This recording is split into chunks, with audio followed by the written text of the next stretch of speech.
So, ladies and gentlemen, today I have the wonderful opportunity to sit down with one of the top bassists in jazz and in music in general, Scott Colley. Now, Scott, it's a great honor to be able to talk to you as a bassist. You know, bassist to bassist. You know, you first off, you're this tall guy on the stage, and you just own the bass. I mean, you make it look so easy. And thank you. I think you've really mastered your instrument. You're a virtuoso on the bass, and I'm sure it was not an easy thing. It took lots of work. It seems like you've mastered the instrument long ago. I appreciate you saying so. It's still a constant learning process for me, but I've been doing it since I was 10 or 11 years old. Yeah. So I've spent a lot of time with it, but it's always teaching me more and more about music, but also about life. Sure. It's a combination. It's a amazing process still. Yeah. Well, the bass is probably one of the hardest instruments in jazz, because not only do you have to be responsible for the intonation and the technique, but you need to be responsible for the notes that you play as a bassist, and you're expected to solo. So it's kind of like... finally, it's an interviewer who understands what the reality is. It's the hardest instrument ever. No. It's every instrument has its challenge, but the bass can be, it's a very physical instrument. It's a percussion instrument. It's harmonic. It's you're dealing with so many different things. So it's challenging. That's something that perhaps we can discuss. For bassists who are watching this, tell us a little bit about your bass and how you like to have the bass set up so that you can play in the way that you play. Well, for bassists out there, I have a Morelli, Italian maker who I believe lived in Germany at the time making my instrument. I'm not totally sure of the history of the bass, but it's probably about 60 or 70 years old. But I've used it on almost every single one of my recordings, and I've had it 25 years at least. So I'm very comfortable with it. I've had a lot of modifications done to it. But the one thing in terms of setup that I talk to, that I'm not that concerned about what kinds of strings and what, with each instrument that can be a very different decision. Each instrument needs a different set kind of strings and different. But resistance to me is a big part of it. The right amount of resistance, so that when you go to play loud, the instrument will play loud. When you go to play soft, it can play soft. So there's a balance between how much resistance the bass needs. And that's what I always look for, especially when I'm using other instruments too on the road sometimes, to find the right balance between being able to really dig into the instrument, and so you need that resistance, that pushback. It's like a saxophone player using a hard reed. So then there's something that you can really play against. So that's to me the most important part of setup. And when you travel a lot, you're in different environments. Maybe one day you're outdoor festival. The next time could be indoors with air conditioning. The bass just moves and changes, so you have to be ready to adapt to that. Well, you make the bass seem so effortless, and I noticed something that's unique about your playing. You have perhaps your own way of holding the bass. That's a little unorthodox, perhaps. Like, the way you hold the bass is your own thing, but yet you hit the note every time. Your intonation is spot on. So tell us a little bit about that, because, there's a lot of those strict teachers who are like, you need to have your hand up like this, but I've seen you on stage in times where your hand is like this and you still hit the note spot on. So how do you work towards that? I mean, it's just amazing. Well, a lot of my physical approach to the bass primarily came from a bassist in Los Angeles, Fred Tinsley, who's in the Los Angeles Philharmonic. Incredible bassist that I was able to study with for 4 years when I was at Cal Arts. And he basically, I was self-taught at the time, so I went to college, and he started me doing long tones and completely reworked my approach physically to the instrument. And then I've taken that with students and doing teaching around the world.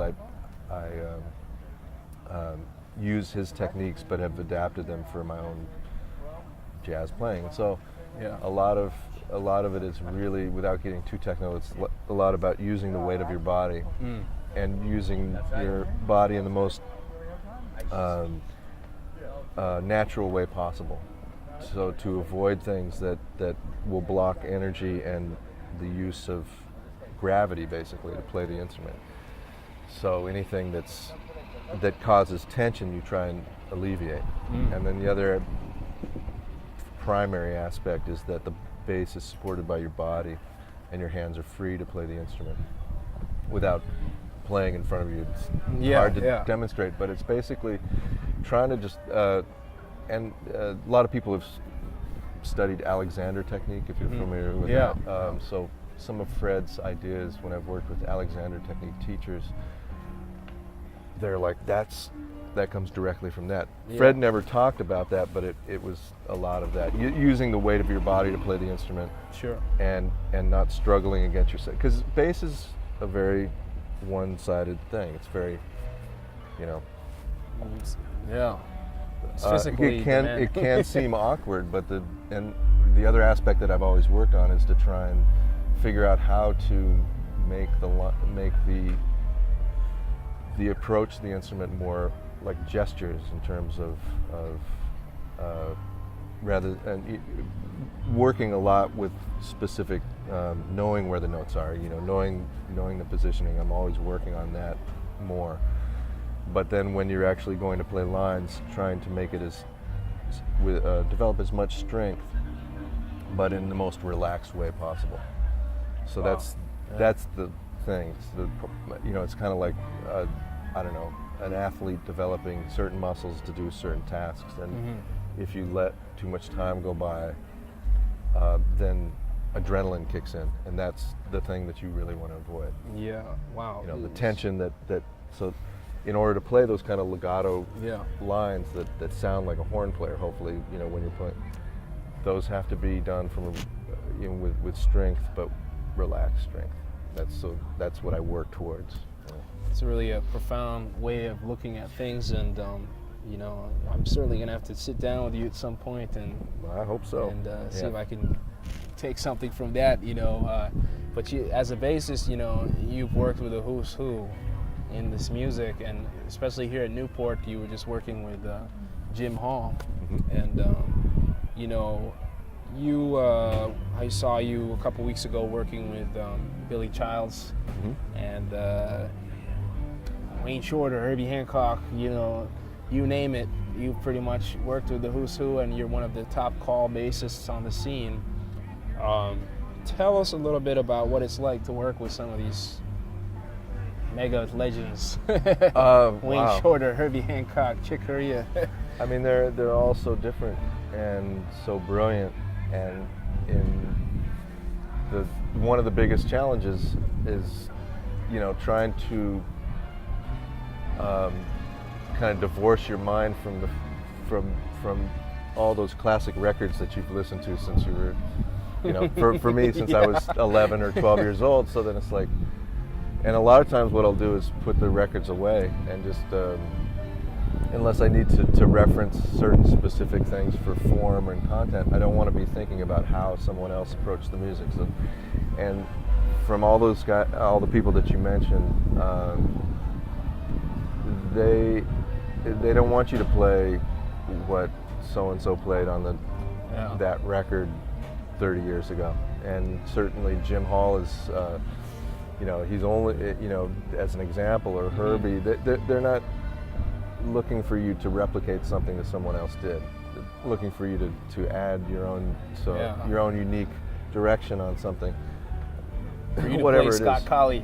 Hopefully, yeah. And I mean, both of those, all the people that you mentioned too have amazing patience for you in group settings to find your space and your own way of playing. And then for me, it's always been my goal is to try and develop something that's a unique sound on the instrument, hopefully, as best I can, and but adaptable to these different settings, because I enjoy playing. You're talking about Billy Child's or Herbie's band or Jim's, very different aesthetic. But to me, that's a great challenge, and the thing that I enjoy the most is to try and be truly present and to adapt my own playing to that moment and to those particular people that are around. So you're really thinking about music as a language, as a conversation, and not just out there to play the stuff that you practiced. So that's basically the key, is to really be present, and that's one of the challenging things to do. Be in the moment. When you're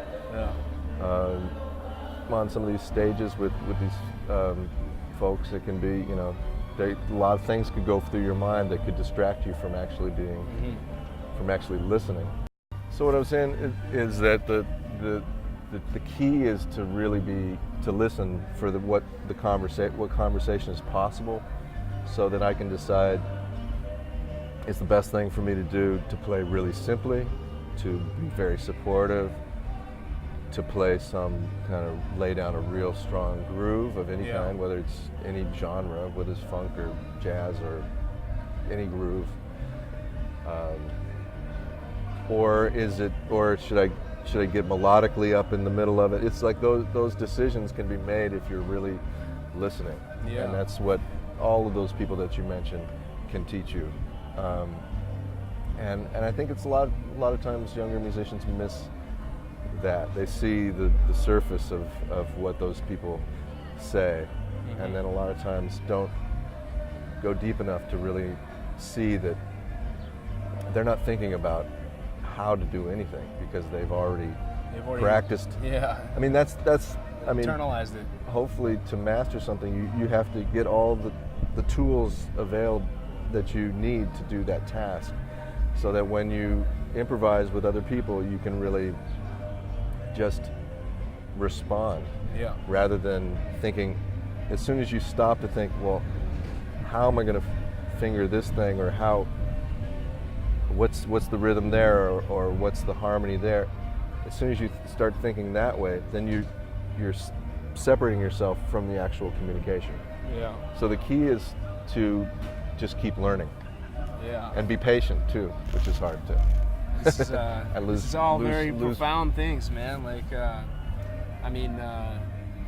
it must be a dream come true to be able to work with these guys, Absolutely. on a daily basis. Go to the office with Herbie, Hancock, Jim Hall, To be at this festival, and when I think back and the different people that I played on this grounds over the last 25 years since I started touring, when I finished college.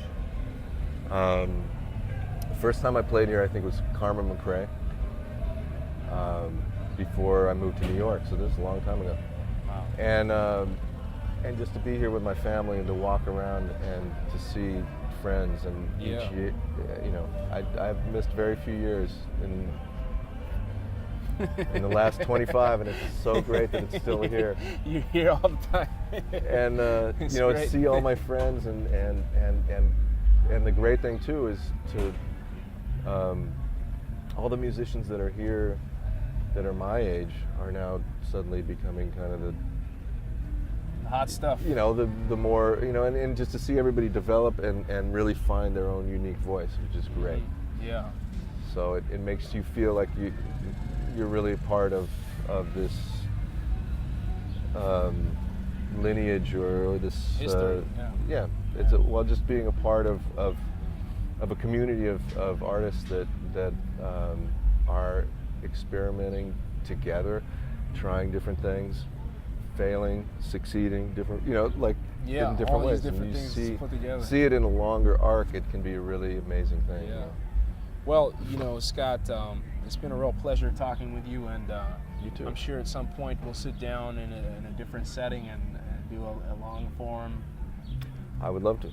long interview. Maybe next time you're in New York, we'll meet up and we'll make that happen. We'll go into your history, your personal history. You can and do it with a couple the basses lineage. there. Yeah. Play a little exactly. bit? Play a little bit. Do that. That would be great, man. That'd be great, man. Thank you. Thank you. Cats. Scott Colley, one of the top bassists in this music. Check him out. Thanks, man. Thank you, I man. really appreciate it.